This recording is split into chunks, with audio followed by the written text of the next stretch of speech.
Agence 16, la vidéo, vas-y, notre dimension. Les Congolais, voici votre agence. Avec ingénieur, tonton Mwinga, 16 mm. Papa, na Kevin, Agence 16, j'étais à Mila, Bazako, Kadesa, Kokola, toujours imité, mais jamais égal. 16 mm. 16 mm. 16 mm. 16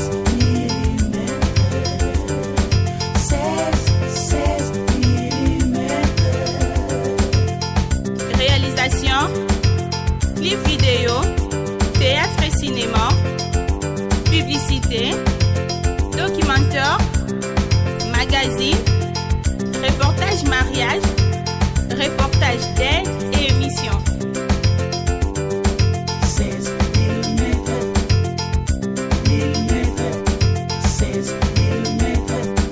Merci fidèles téléspectateurs, aujourd'hui chance à Rolanda émission na bino aux chance à Rolanda on a chaîne kaka moko Info 16 ils ont na bino journal le to yambeli bino la jeune politicien au bazar na ville province de Kinshasa parce la fierté ya Congo partout bazo le Congo mobimba en général tozana bango na plateau ya na plateau ya Info 16 lelo na émission na bino ya solo la bien kaka ndenge ezalaka na ebisa bino chaque fois que émission oyo ezaya bino na pesa ngo kombo moko pesa loko ozo eloko émission ya lelo tozoyambela bino des jeunes oyo baza ba analyste politique journée ya lelo na plateau ya Info 16 ezana géré pani moko homme sérieux ndenge kaka azoloba nazana des jeunes o toujours travailler na bango journée ya lelo ba toujours chance ya kolanda biso Congo mobimba partout libanda boba ke solo la bien ezabino Info 16 pe ezabino bokotsa kotsa mo ba vina bino ko ekosala pe bien mo se abonner ekosala pe 16 mm garçon sexy garçon simple bien makasi parce que nazoyamba des jeunes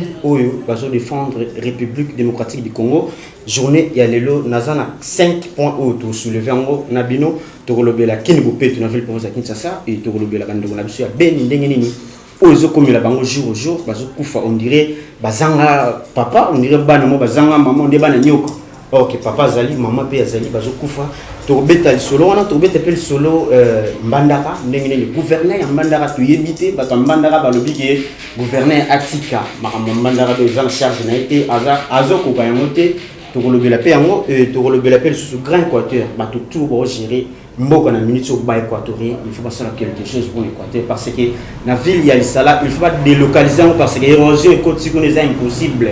Lisala on ne sait jamais ce qui est vivre pendant longtemps to yebite après to robete sous solo il y a Gabriel Mokia ndenge nini akotaki abimi est-ce que abotama ka poko ta ba prison ndenge za na koti to so to sale calcul et comme à 20 ou 25 fois. Candidat président ya République to yebite to soulever moi ba point na émission lelo sans oublier toujours on a binoto 16 mm mwingande mobile moko bien ko le site o bayebi te boy ba exagéré et pas numéro 16 mm et to beta pe masolo ya ministre ya oyo azo gérer finance na ben si ben invité na sana invité José Monokwe Mosangi azo côté na plateau to zanaye to beta masolo et sans oublier na Kola azana na biso Paul to beta na bango na solo ya politique ba point au to soulever journée à lelo na bino bando balandia émission solo la bien plateau qui to boy eza ya Info 16 oza géré par nemoko papa 16 mm ndeko Mosangi bonjour ndeko Jacques soyez les bienvenus na plateau ya Info 16 journal lelo merci ndeko Jacques bonjour ndeko soyez les bienvenus na plateau ya Info 16 na émission solo la bien matondo mingi merci bande balandi les deux jeunes analystes politiques na bisa bino bango yeyo vous bete masolo na bango concernant politique ya République démocratique du Congo to yeba analyse na bango basali journée à lelo concernant makambo eza na ville province ya Kinshasa na Beni Mbandaka et Grand Équateur mobimba na to ko épingler pe Congo central to yeba nini zole kana ville province ya Congo central ndeko Mosangi Kinibopeto eza na niveau nini po to moni ba inondation sur inondation autant qui analyse politique to lo ba nini to lo ba peuple congolais nini o bazo vivre pe libanda mboka. Merci ndeko Jacques Sola bien makambo wana tozana somo ya kolobelango. Pourquoi tozana somo ya kolobelango? Toyebi te soki gouverneur abandi wapi akomi wapi pe akusuka wapi. Parce que au moment où nous parlons bandeko bazo kufa mai binondation par-ci par-là moyen zate. Alors na makanisi na biso gouverneur akoki kobanda bongo te. Il fallait gouverneur d'abord ko aménager cadre nini akobanda ko traiter ba déchets wana ba salité no soeza à travers la ville ya Kinshasa. Tango akobanda ko lokota yango akobaka yango wapi. Pourquoi pas pe ko luka ba investisseur ba ya ko luka moya ko transformer ba déchets wana et comme nango ba produire ko suko salela. Le lona lobby.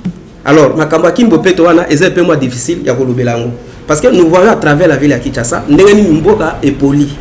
Ndenge ni salité eza partout. Ye akobanda wapi akosuka wapi.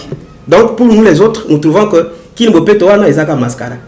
Ezaka cop moko bato ba créer pour bali la nini bon bali mbongo 16 mm ezaka cop ba créer bali ya mbongo ndeko Jean-Paul na ebité concernant kimbo peto. Premier ministre sortant Matata Ponyo azalaki na idéologie numéro assainissement ya bato ya kombola ville province ya Kinshasa ezalaki na moi quelques pourcentages mais le lot moni ba foule tondi na Kinshasa inondation bato bazo kufa na bambula na ebité oteki analyste politique journaliste ndeko na bandi na kopesa ba condoléances na ngai na ba famille éprouvée oyo ya de mama ba kufaki liboso ya bureau ya Ilunga premier ministre ba mama ya kombola ba mama oyo ya kokomba wana basali 9 mois impayé président ya république et pas ya Kamere batindaki ministre ya finance afuta bango avant gouvernement ya Ilunga ebima tango gouvernement ebimi Ilunga apekisi ya lobi bafuta bango te ekufa c'est volontaire basali na moi makasi tala to de la peine à souci ya famille ya bato bake ko réclamer mbongo na bango balali 3 jours na liboso ya primature ni bale bakufi là na présenter bango ba condoléances pe na kombo pe ya info 16 okay. Mais eloko nini na lingi na loba Jean-Tini gouverneur ya ville province ya Kinshasa c'est un mal venu na kati ya ville na biso parce que il a d'abord makambo na moko na ce pays o ya yumbi to yebi yango wana ozomona era nyoso na poto azokene ko répondre na bapele oyo bazobenga epona accusation ya problème ya yumbi et le monsieur comme ça aza ko gérer biso na quotidien où lui-même est quasiment absent. Ça c'est un. Deux. Avant nanto koma na kopesa initiative ya Kinibo Peto ba étude nini amenaki au préalable parce que soko tali ba déchets gestion des déchets ménagers na kati ya mboka na biso ezali négligé papa décret ya premier ministre Kibala pona kokanga ba industrie nyonso ba producteur nyonso ya ba plastika eleka wapi décret wana interdiction stricte ya utiliser ba bidon ya plastika awa yango nde za ko inonder biso ba caniveau yango nde za ko tondisa biso maya kalamu kende awa na HG hospital tala wana okokuta milange tonditi première fois na mokili na mona étage ya 9 niveau ya milange mobeko wana mokondi monene oyo ya zwa apesa yango busa a zwa bato wana a ejekite yango ekoma wapi. Merci Bande Balandi. Et comment wapi tuzana mukaka awa tobete masolo ya Kinibo Peto. Ndeko Jean-Paul Nazanayo, est-ce que ils ont censé que na 26 provinces ya république. Ils ont ka ressortissa ya ba province na ne base la ba gouverneur ya ba province ou bien ba kosa na bango pe bazu ya Maniema batinde na Équateur, bazu Équateur batinde na Kinshasa par rapport ya ndenge ke koma lelo bazu kaka yo muto Maniema il faut za la na province wana. Ezabo mote. Mobe comme likonzi constitution et lobby boy congolais nyonso abwani donc akokaki ko postuler na poste nyonso na tene ya mboka ya Congo oyo aza ko se sentir à l'aise condition mokaka être congolais être âgé ya 18 ans révolu donc lelo oyo soki na sala ki malamu na Goma na okende na postuler soki ba pesinga confiance ba votenga tozan lelo na sénateur moko ya Goma zali originaire ya Bakongo réunion so avec kuna donc makambo wana ya débat ya appartenance ethnique pour na ko postuler constitution à tracer yango Constitution a tracé yango tous on a ba tonton analyste politique na plateau. Il y a Info 16 tous beta masolo. Gouverneur, il y a vu pour ça Kinshasa Gentini Mobila aux amutu ba voter qui il faut ça quelque chose. Ba bourgmestre na yo bazo sala elo roté. Na commune ya Makala ngamo na lekani na lelo devant maison communale Makala, je ne sais pas. Est-ce que bourgmestre ya Makala à côté la Ranzela n'est pas comme na commune allez la pas kalamu na commune ya JC Kadima ou bien pour na salle analyse na salle étude donc na moni place bon et musu aya kapé na moto tout ça qu'on a été Gentini Mobila sala effort ya ko coincer pe ba bourgmestre na yo pour ba bourgmestre na peut pas coincer ba chef du riz na bango donc eza époque système ya escalier. La chef du riz bazala raté, ba chef de quartier ba eba na raté, donc gouverneur kultu ayebi na même pas 24 communes ngo bazo évoluer comment ils ont combien de quartiers donc tout ce que tu as masolo na bande na biso tout ça awa ndeko nga mosange toke na Beni massacre na Beni comme lisu likolo na lisu zoa mwana tika mama zoa mama tika mwana toyebite ville ya Beni jour au jour massacre ezo salama nini otake bino ba analyste politique busali solution nini gouvernement congolais à place et solution pour bandeko biso Beni bazo kufa baza ba congolais lwa biso. Merci ndeko Jacques pour na maloko pesinga na linga nazongela muke makambo utu koloba ya ba élection ya bato. Tango tozalaka na kondo Mobutu. Nous avons vécu papa Koyagialo peut-être oyebié ou azalaki autu kozala gouverneur na ville Mbandaka azalaka pe vice premier ministre à l'intérim tout. Azalaka élu député depuis gouverneur na ville ya Lubumbashi. Donc makambo ya kupona batu makambo ke no yo za mongalo sala kaka na Équateur oza mo Congo osala kaka na Bakongo eye na bokonzo ya mabe bokonzo biso to vivre bokonzo ya catastrophe bokonzo peut-être congolais li ken soute kezonga mais ezongi na maboka ba congolais. Oui, bien sûr. Wala tozana sengo. To betela ngo maboko. Parce que le lo oyo adresse yebani ya motazo kamamboka. Tozana sengo mingi. Alors, na makambo etali Beni ndeko na mai na misu. D'abord nazo présenter bango ba condoléances. Ba yeba que ozo komela bango, ezo komela congolais nyonso bisika zali. Et puis tozana bango de cœur. Mais toza ko regretter. Et puis to continuer ko regretter tant que bandeko na biso baso continuer ko kufa kuna. Parce que ceux qui meurent là-bas, ce ne sont pas non seulement bandeko ya Beni. Ce sont des Congolais qui meurent. Alors tant que les Congolais bazo mourir, baza ko kufa. Parce que Congolais za njoto ya mutu. Ceux qui linzaka ebeli, c'est tous les corps au ebeli. Biso to ko fanda kimia te, toza tu ko accompagner bango. Alors, toza ko condamner, to condamner bango toujours, peut ko dénoncer ba tuerie ya Beni. Mais avant to koma wana ngana linga to yeba nano tuerie yango euta wapi. Parce que les gens ce sont les ADF. Les ADF c'est trop vague. Kiti à Beni, nana Boumaka na Beni. Parce que avant de combattre Monguna, il faut noter banane Monguna ngo aza nan. Identité à Monguna. Aouti wapi. Plan de guerre na eza nini. Bautara Est, kana Rwanda. Nani à Boumaka na Beni. Non, Rwanda c'est vague. Rwanda c'est vague. Oh, Uganda c'est vague. Nani à Boumaka. Tango bando kubemba bazo bunza l'Équateur, bemba yebanaka. Non, bemba motazo bunza ne quoi? L'Équateur.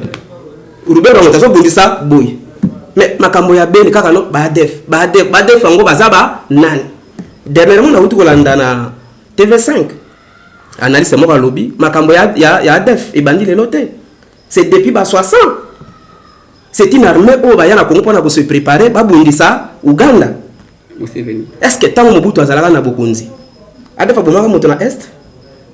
Ndenge ne kuma ndeko no ba ADF ba kuma boma bato na Est. Et les gens analysent wana lobini. Les ADF ne sont plus là. Ce sont des Congolais eux-mêmes.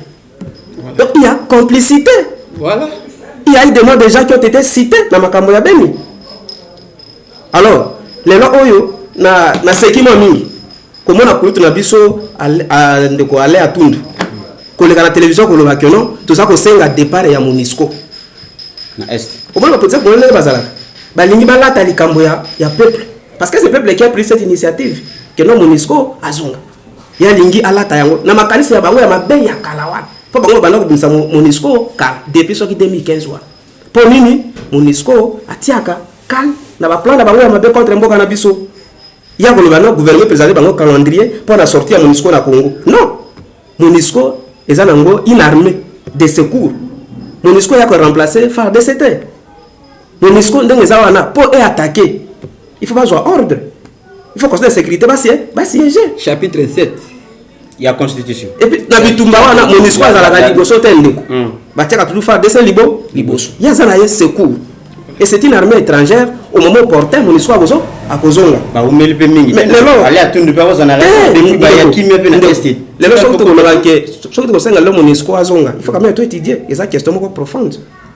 Lobby MONUSCO azonga lobby so makambo yango ingali lisusu. Bongo senga su bango bazonga su bongo tendeko. Or ke biso lelo congolais ya solo. Neti biso. To senga ngande ba aller atundu ba pesa biso calendrier. Il y a départ ya bato ba memela biso na Congo. Lisumu ya Congo. Ba pesa biso calendrier et puis bato oyo baza cité na makambo ya Beni. Ba pesa biso calendrier arrestation na bango te. Baza awati. O baza cité na makambo ya Beni. Toko kanga bango mo koloni. Pop suza biso za nini bakanga. Ba futa masumu. Bato ba fabriquer ba identité na bango. Il y a des identités qui n'étaient fabriquées. Bato ba négocier ba origine congolaise. À Lubumbashi. Il faut les ôter. Pas kozonga mo koloni. Voilà. Na place à kosenga MONUSCO azonga. To senga ande bato ba songa no d'abord. Et le problème ya Congo est à la résolu entre les Congolais. Et puis ba yebisa biso na bomakana na Beni. To yebina motaka bomakana na Beni te. Merci bande ko balandi. Il y a émission solo la bien tozana bino tozobete masolo. Na bino concernant bande ko na biso massacre ezo sala na Beni. Ezo sala passe jour au jour kolala kolamuka bakufi. Papa Japol Beni bato bakufa tongo midi soir. Otaki analyste politique. Na mona ki pe le jour on a marche ezo salama kangi photo il faut baso la mur entre RDC na Rwanda to éviter otaki congolais. To kabona na bango na mur. Ndeko mire ezali solution tendeko. Question ya Beni, question ya Irengeti, question ya Uisha, question ya Mbao, question ya Kamango, question ya Watalinga ezali mire tende. Et pas de Wanabiso Boris Maelezo. Kuna ezali mboka na biso na Watalinga na Kamango wane pa ya grand frère na biso Maelezo Boris honorable. Likambo nini eza kuna etumba eza kuna tendeko. Monguna aza kuna tendeko kotika kolatisa adefu masque de vieillesse ya pamba il faut toyeba monguna aza na biso awa toliaka na monguna esika moko tolalaka na ye esika moko mokolo moleki awa général moko ya FARDC akufi bake okunda ebembe na Rwanda monguna aza kuna tendeko 21 000 hommes FARDC bazana Beni mais incapable ya kufungula route Mbao Kamango. Est-ce que Munguna azawana te tuzana liste ya ba généraux ya étranger oyo bazali na ba grade minene pe ba fonction na armée na biso. La première des choses, le président Félix doit s'assumer. Donc alali alamuki assassiner azui donc éradication ou bien atali radiation spontanée et catastrophique. Il y a bah, généraux étrangers parce que nous avons des généraux à la fois général, il y a Congolais, FARDC, Congolais et à la fois général, il y a ADF. Yango wana ennemi identité nae na mode d'action nae na mode opératoire nae ekoyeba na kata mokolo moko te. Tala o comme sabotage. Président Kena Est a lancé assaut à lobby na koya ko fêter awa. Donc constitution lobby liloba nyonso o mokonzi mboka lobby ezali loi. Mais il y a pesi motindo ke na koya ko fêter awa na lingi kimia ezonga. Chose grave. Banda président a pesi assaut wana, a pesi liloba na ya lokumu. Ti lelo ba def présumé ba multiplier ba action na bango ba bomi bato na 1 mois et demi au déjà nous tenons à 320 personnes et ils font des attaques spontanées donc ils ont un réseau de communication. Ozomona wana likambo ya mire nini ezate yebisangai na mboka nini oyo ezali na pouvoir mais république comment diviser so comme na mbao armée na biso na la police na biso mais na ngela wana katukuti ADF baza ko contrôler wana baza ko zwa ba taxe baza ko futisa ba mpaka wa l'état mais ils vivent ensemble maintenant la police na biso o wana okoni sangaki ennemi azawana nzela ekatana EDD bato wana tozwaki lettre moko awa ya 2004 et na Minembwe papa nous avons les ennemis chez nous ici ba ministre mususu bazawa na gouvernement o bazaba commanditaire ya makambo wana mbala sima tokotang et nous disons au chef de l'état de s'assurer Paul eza émission solo la bien il faut solo la bien il faut tangata mo tala azande place ke binu boyi buza ba naiste politique na chaîne ni na info 16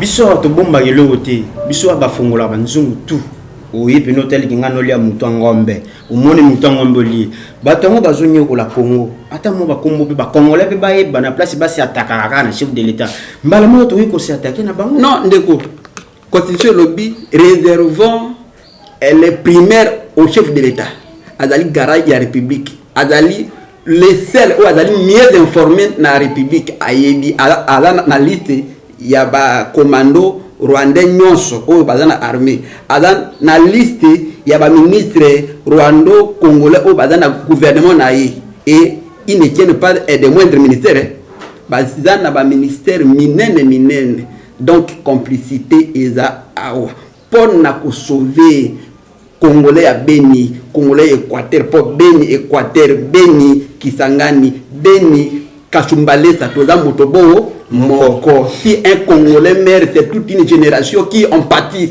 nous devons en pâtir ensemble donc il faut président tellement à taper droit sur sa table asa lo baba nakala ke no état major ekoya mais ba généraux bazui ba fandi si état major a si abenga ki bango a angangeli bango alobi faut état major anticipé donc liloba ya mokonzi faut ezo ba fait to boy ba spéculation to boy ba dialoliste na un entourage chef de l'état tant que Beni et Joaquimiate nous allons dénoncer et nous sommes prêts à tout dénoncer et nous le ferons aussi. Merci Bandeko Balandi. Ya émission solo la bien. Tuzana Bandeko, tuzobeta na bango solo. Wana bazaba analyste politique ozoyoka ndenge ni bobeta masolo ya Beni, ya est ya pays na biso. Bandeko bazo nyoko ma bandeko bazo souffrir, ba maman baza violé, ba maman chaque année ba feta ki miate. Chef de l'état ko tozo ki chance wana pesa ki bango afete na bango mais to yebite soki akofete na bango. Ki miango na Beni. Tuzoluka bato babundisa ba congolais o baboma ba congolais kaka ba congolais bazo se affilier na sima bato moko bo ba lo bakeno bango nde mutu ba ya kubundisa Congo or keza nango bango teza ba congolais bango mo ba commandateur ba commander mboka na bango ba sala o esengi ba sala donc eza nango pena kimete tuzobunda kaka male na bando na biso to sanga ensemble na bino bato ba libanda mboka ba soutien na bino pe eko sala pe bien bando ka biso ya Beni soki mekoti na yo na libanda okozana kimia eko sala pe ba congolais nyoso malamu makasi ndeko José Musangi tozana yo tuzobeta kama solo to longwana na côté ya Beni to komana mbandaka Équateur Mambenga mboka oyo ebimisaka président munini agira pe 32 ans atika peta courate en Équateur atika ne peta régie de zone Équateur te makadam ya bien Équateur te lisala ya mwana ezokende lelo oyo ceux qui sengi na ba équatorien nyoso ba revendiquer ba ko revendiquer vers nani po bino mo bobuma province na bino te to zo makambo ya ekolo pona ba ba entité te lokola ba entité te na Congo ekoma bongo so la Congo la renye so ba Congo bazui ba renye ndeko awa to lobelaka Congo donc congolais nyoso bisika azwami aye ba kiazande habitant ya Congo to ça habitant ya province te Congo eza unité donc to ça l'intérêt ko lobela ndeko Congo makambo Équateur eza makambo moko ma soni mingi atako bongo bandeko na biso bakulutu na biso o basala politique liboso na biso babunga pe nzela mwa mingi parce que le long en Équateur boye la oka sangwa Équateur ndeko Équateur eloko eza te papa na biso Mobutu asala tana ya leka bokonzo ya mabeta ngoye ya ndeko eko kunda ndeko kunda bokonzo na nyo ya mabe kanga mega bokonzo ya mabe bongo bungia bokonzo ya mabe musée de bokonzo ya mabe les pouvoirs de 18 ans. Ah ok. Il y a musée et rien n'a été fait à l'Équateur. Oyo bayaka na Sokoto. Aucun mètre ya balabala oza asphalté en Équateur. Peut-être balabala on a Sankara na Kinshasa ou Équateur. Ce sont des choses vraies. Mbandaka zéro. Ce qu'on faut tangote pesa ngo banane. Soki Mobutu asala ki malamu te. Soki bandeko basala liboso, basala malamu te. Mais nous aujourd'hui, biso lelo, tokoki ko sala ni poto tombola province wana. C'est pour ça que Mondela outi poto akili directement na Mbandaka. Avolobani, le Congo va très mal. Mawa. À côté de la province T, à côté de la Congo Mobimba, le Congo va très mal.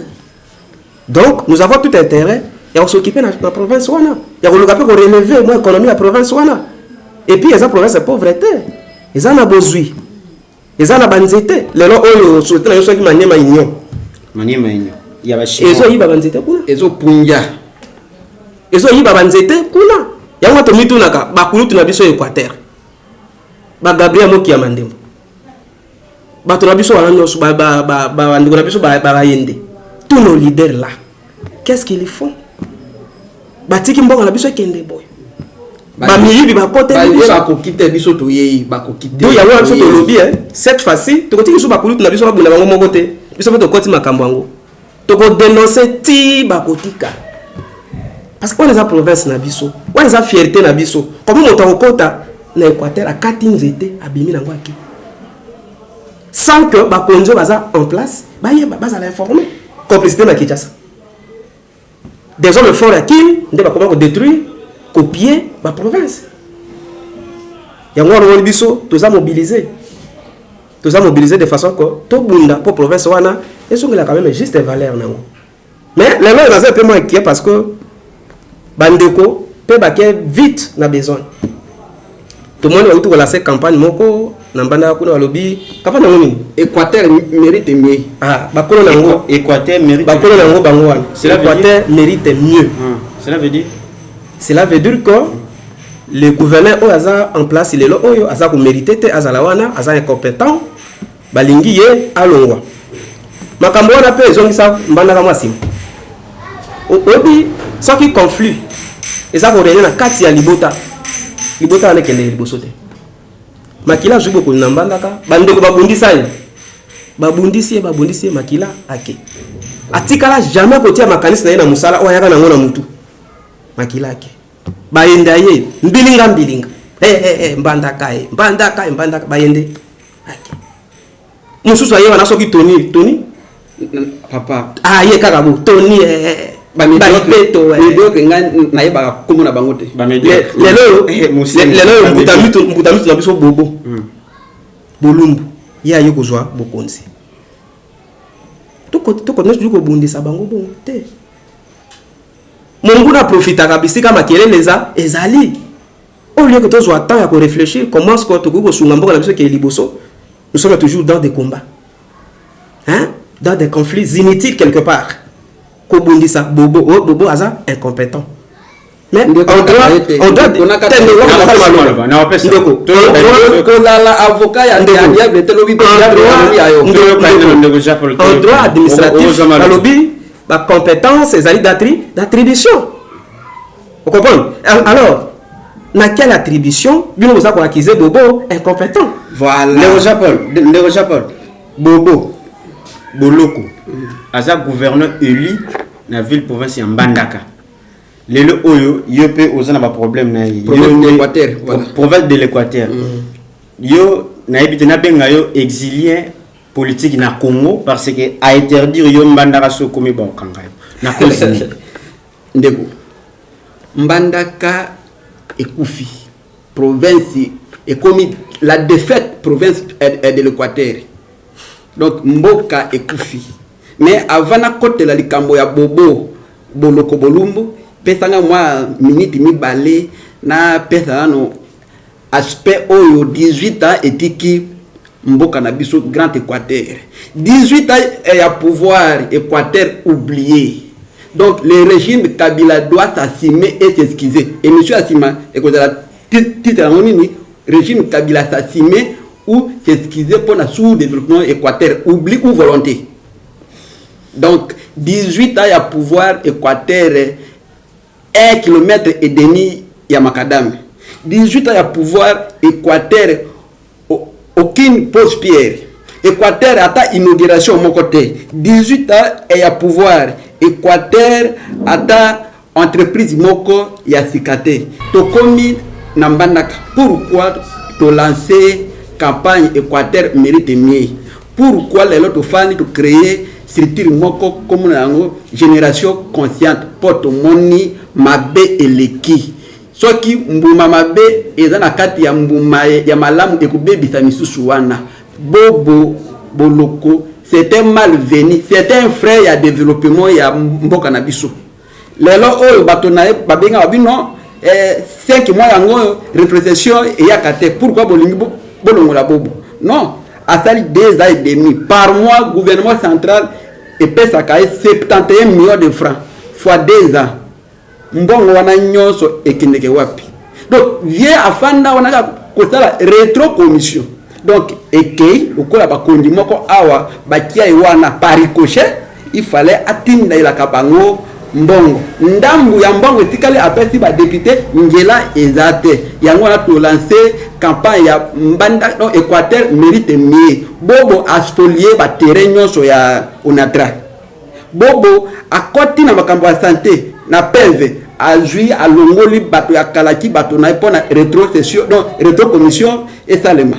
Bobo aspolier ba espace de veille nyonso na kati ya mbandaka. Bobo ajui bureau ya assemblée provinciale na poche nae. Donc pona mbandaka même cardinal ambongo akotaki makama mbandaka alobi to lingite mokonyi moko kaka no mbongo enano yete bino bogela kuna po mbongo yana tindela bino o azana service ya ba individu moko koni awa. Donc nous devons dégager Bobo to jire que non na minute o pétition et dans 7 territoires nyonso ya mbandaka. Donc Bobo c'était mal. Bobo c'est un frère. Bobo a montré ses limites de son compétence.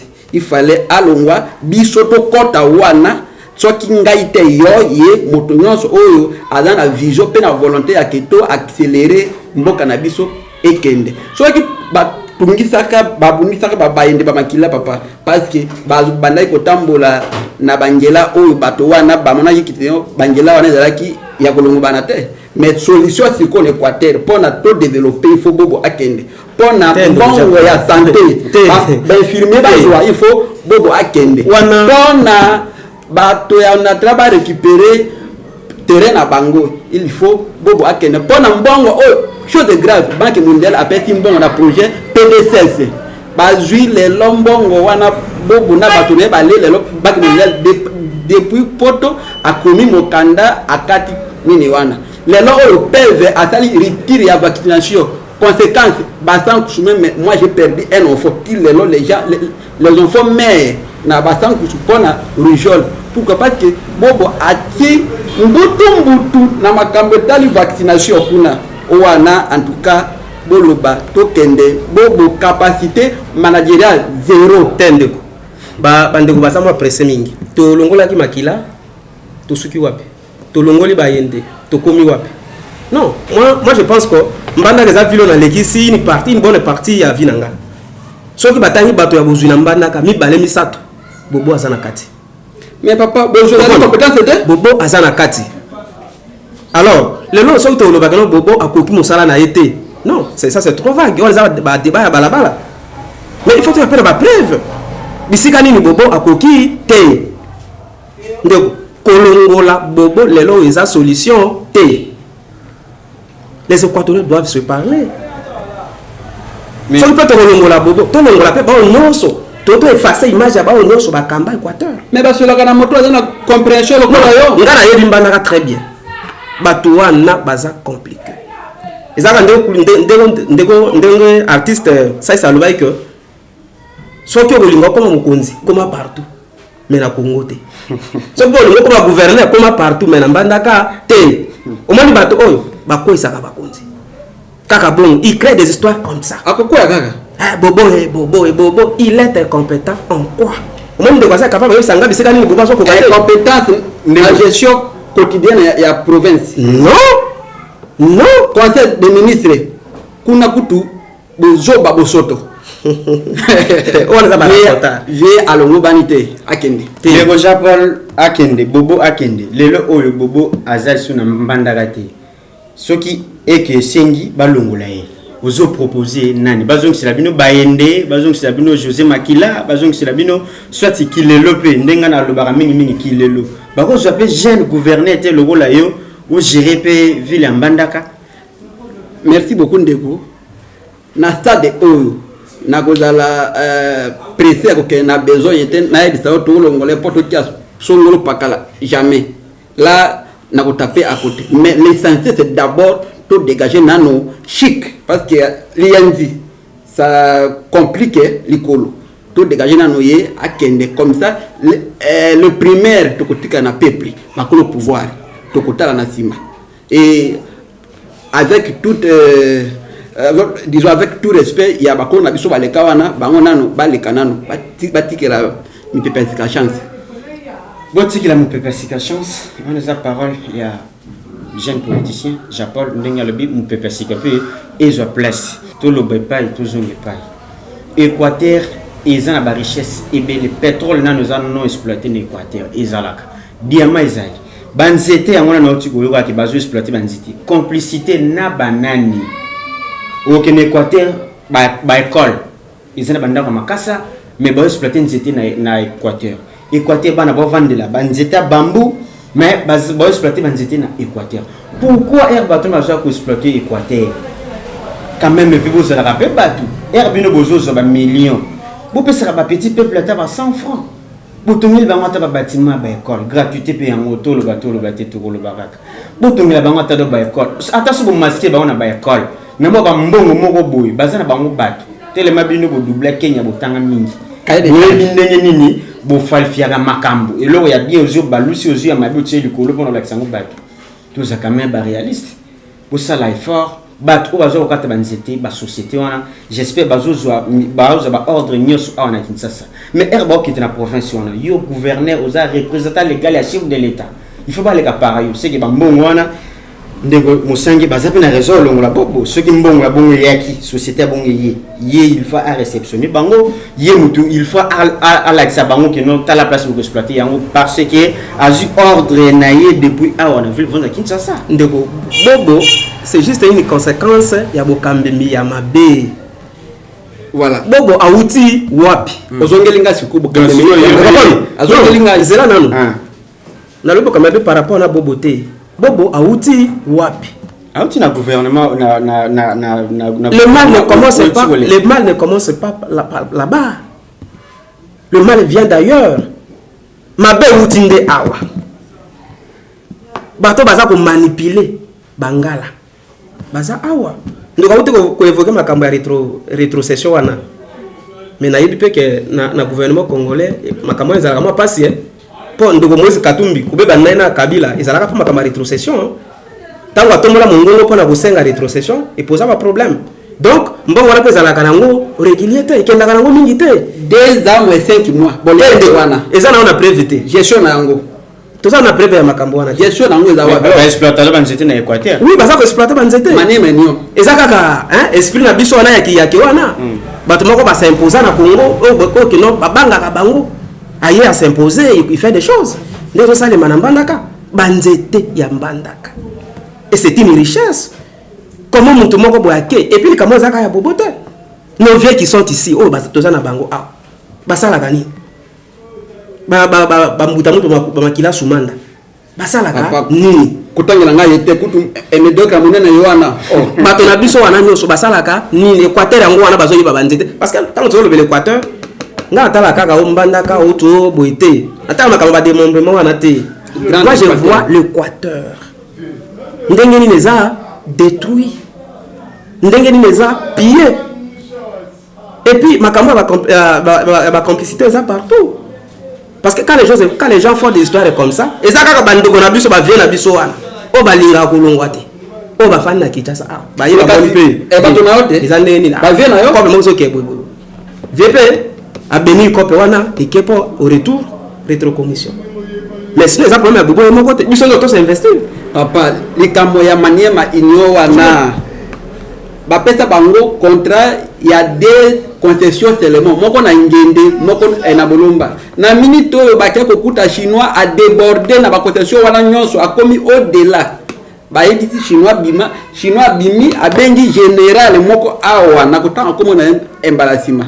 A bengi général wana kino awa mobulu. Général a bengi bo batini ba policier ba keko kitisa bato wana. Mais to ko gérer mboka ngo ene ba téléphone. Général awa mboka na maniema comme ça akene ko topier nini Équateur et ko simbate. Rien ne sera comme avant dès le moment. Toujours le débat. Sur le devant, les Congolais, les Maboko, les Équatoriens, ils ont charge il y a province Nabino en charge, Bino Morope. Ceux qui ont compagnie Mouye, Nambo Nabino, ils ont mobilisation, ils ont gouverneur, Azamutu, Abotama le rôle à Maina Yo, Azana Maina Makila, Lala Kalamukaka. Ils ont commission Mouké comme gouverneur et tout le monde compagnie Bouy Nazamba Nabisu. Ceux qui ont gouverneur, Oyo, que non, Azana social peuple.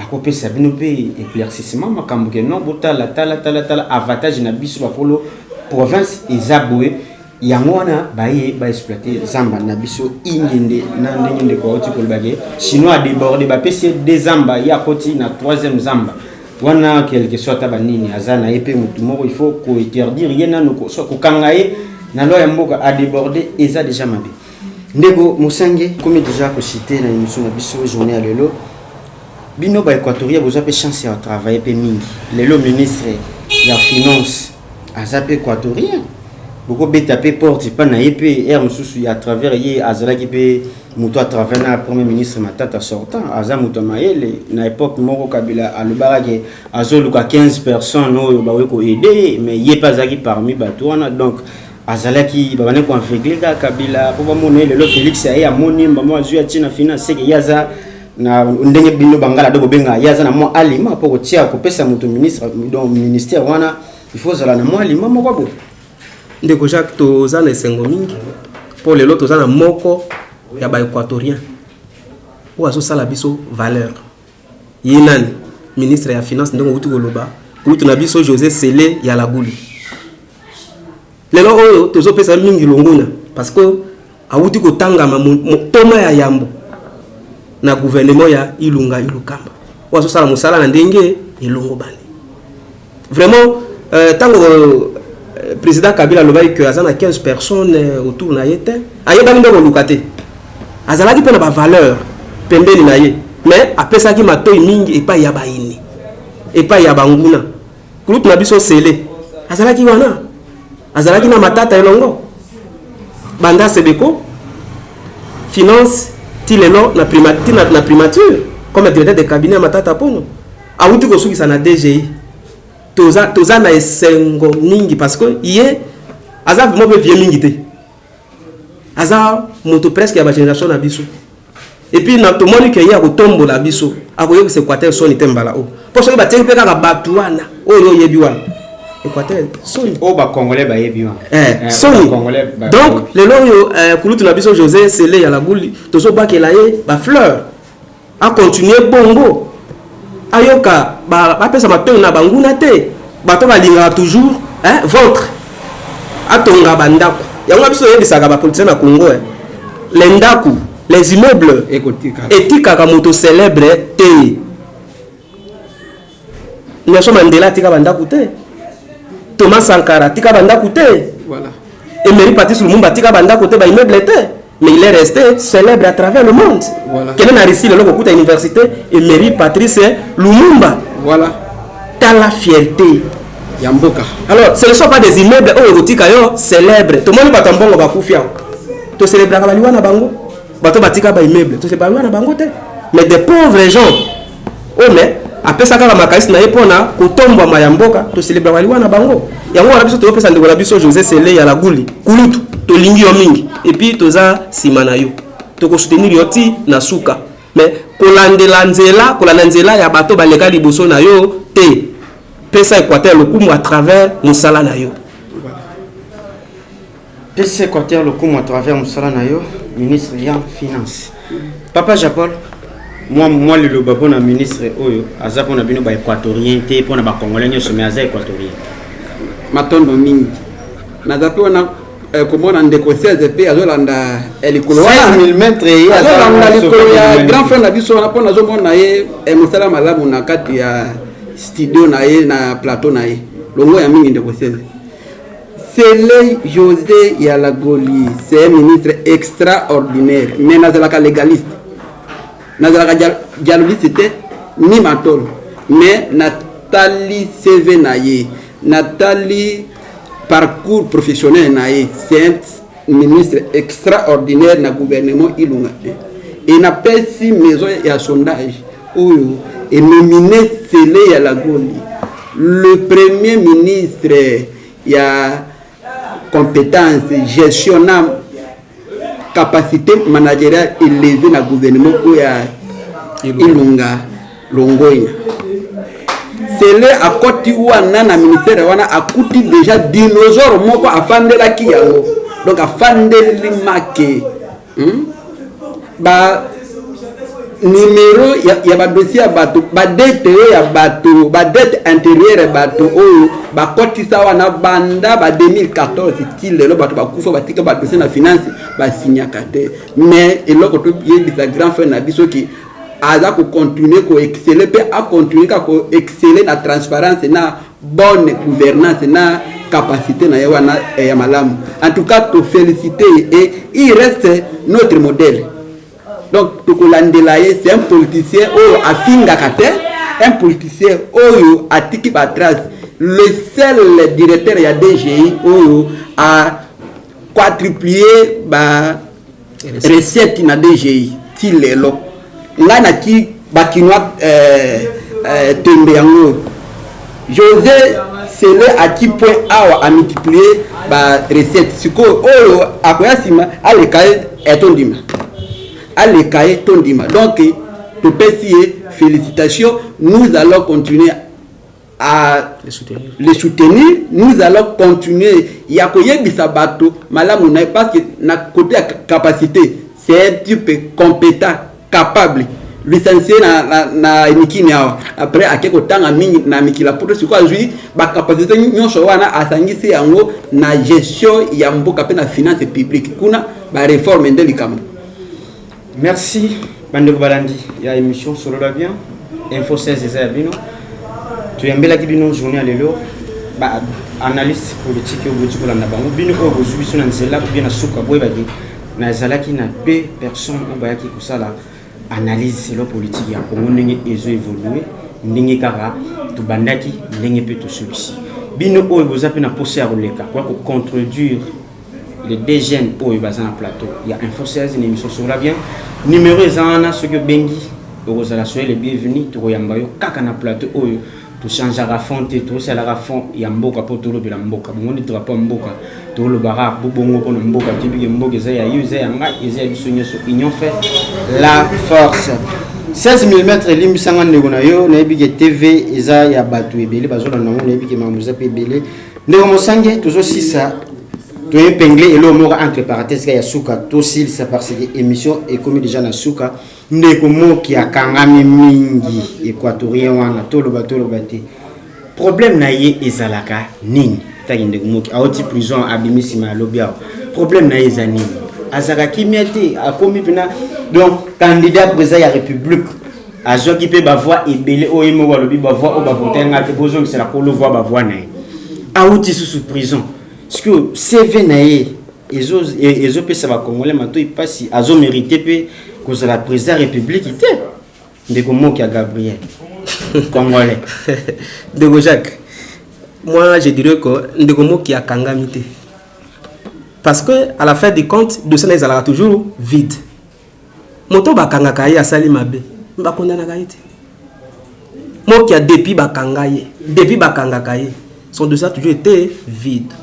Et ça, quand on a toyebi, bato batandaka ba piège pour yaya à tout ana. po ba yebi ya za motema moto mingi so ka ye bakangi koyo ki sa sonia ya pamba dossier est toujours vide depuis babanda ko kangai.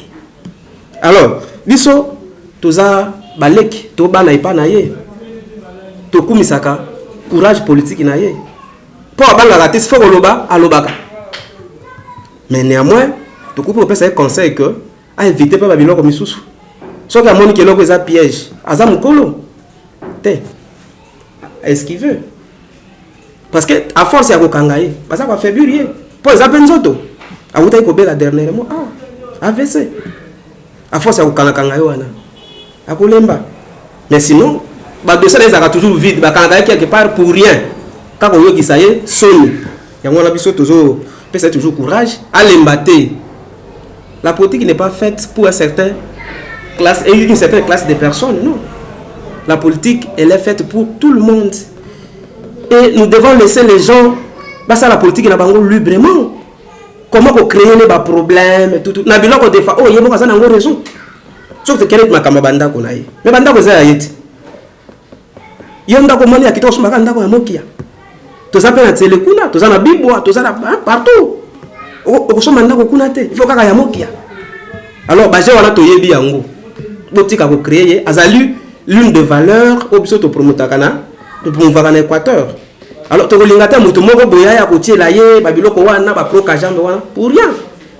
To lingi makambo wana te. To lingi ye mingi asala politique na ye botika ya sala politique na ye. Il se bat pour le Congo. Bino bokambaki. Bosai na Congo nini? Regroupement Saliwan, yepe a commis qu'on s'est adhéré à parti politique et yana kanaye. Azolinga a créé deuxième, troisième cash ou bien troisième FCC. A créé KHT, a créé FCCT, a créé juste un regroupement de soutien au président élu. Tobo Sanita Ndegomo qui est opposant. Celui qui est élu président est aussi opposant. Comment devons-nous chercher? Il y a pour mettre contre Moto Aza opposant peut élu au pouvoir. C'est pourquoi Ndegomo qui a mon avis liboso habité surtout que Nanzela wanate Ndego Félix Tshisekedi président excellence Aza opposant Moto ko contredire Azate quelque chose de l'autre la cité non c'est un opposant. Écoutez ce que disent les médias étrangers, le fils de l'opposant historique. Donc Mutu Oyo parmi bato Oyo babundela Congo. Alors Ndegomo qui a moins que non, il faut soutenir, il a payé Maboko. Ndomoni a créé regroupement wana pour soutenir Mokonzi Yamboka. Et là on se bat Congo pe yango. Les loyo Ndego Jacques Yozu Mokonzi ngana comme ennemi na. Non. Tokotonga Congo bongo te. Tokotonga Congo bongo te. Il faut to sangana. To pesa na maboko. Po to tonga mboka na biso. Tout le monde a besoin de Japon. Moi, le Lobamuki pour Ndegomo qui a concernant ma cambo et Tikoko et dernièrement a été plusieurs makala. Namokuse. Na koye bisabato. Donc na ko clarifier opinion nationale et internationale qui Mokia n'a jamais été arrêté pour l'infraction des droits communs. Olanda. Bakangana Ndegomo qui a été pour l'infraction il y a droit commun. Qu'est-ce que signifie infraction? Il y a droit comme ezali infraction ou ezali moko kati na ba grille infractionnelle ya l'état na biso ya code pénal bakangaka na biloko ya mitambo na bombiscade tandi et yango ndeko déjà c'est ayebisi biso ete vie a dosé nano azala nano ekenge parce que ça mentir à l'opinion nationale qui internationale mokia c'est les seuls qui remplacent vibration ya Mobutu na kati ya Équateur. Makila ya Mokia eza makila ya Mobutu. Makila Bangala. Makila ya Bangala o Mokia lelo oyo azana ngo na njoto na tango alobaka ete soki na kutani na Kagame na États-Unis na bien na New York to pe na Nations Unies na kutia mokole po mona Mokia ndenge aza na kanda ya bato ya este. Donc makila ya Mokia ezali makila ya congolais, makila ya moto ya maike mukebai, makila ya mongala otuti to tuti. Les prêtres ne font pas la politique. Mokia n'est pas un prêtre, mais Mokia c'est un révolutionnaire démocratique. Merci bandeko balandi émission solo la bien économie na suka to suki lelo awa pona bandeko oyo bozibso na nzela to yambaki les deux jeunes oyo bazo bunda pona mboka pona ba congolais surtout pona bandeko biso ya est to tiki bino te tozana bino en cœur balobaki to lela na ba bazo lela tozana bino en cœur tozana bino ensemble tozo prier bele pona bino pour Congo donc ba église et monsieur ils ont affaibli peu ba congolais mais tous soutenir bino wana ba prière place vous allez Nzambe a reçuma bino toujours. Merci bandeko, merci ndenge boya pour répondre na émission, pour répondre à l'invitation émission de cette journée ya lelo. En tout cas, si vous avez besoin de kolekaka espace na bino yango eza ko na bino boya ko lakisa ba congolais nini ezoleka na mboka na bango Congo et banani bazobo mape Congo. Lelo bobe kotanga ba Congo na bango na éviter prochaine fois si vous avez une chance bobe kotanga ba Congo na bango. En tout cas, merci na bino tout vous avez ko na biso ba mbote na bino tout ba congolais ba libana mboka na ba oza awa. Agence 16, la vidéo, vas-y, notre dimension, les Congolais, voici votre agence, avec ingénieur Tonton Mwinga 16 mm, papa, na Kevin, agence 16, j'étais à Mila, Bazako, Katesa, Kokola, toujours imité mais jamais égal.